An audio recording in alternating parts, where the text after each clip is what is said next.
துபாயில் சூடு. என் பிள்ளைக்கு தண்ணி கூலிங்காக இருக்கிறதுனால அவருக்கு குளிக்கிறாரு. கீழே உட்காந்து காலை வெட்டுதுரி இது. அது அவ்வளோ சூட்டில் உட்காந்துக்குள்ள மிதந்துக்கிட்டு இருந்தது பத்தியா. இரு இப்போ இருக்காது. இதான் எங்கள் செவப்பன் எப்படி இருக்கான்னு பாருங்க. இன்னும் பூ ஆரம்பிக்கல. பூனதுக்கு 1 மாதம் ஆகும்.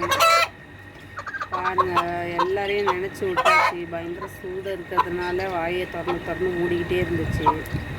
அதனால் எல்லாத்தையுமே நினச்சி விட்டாச்சு.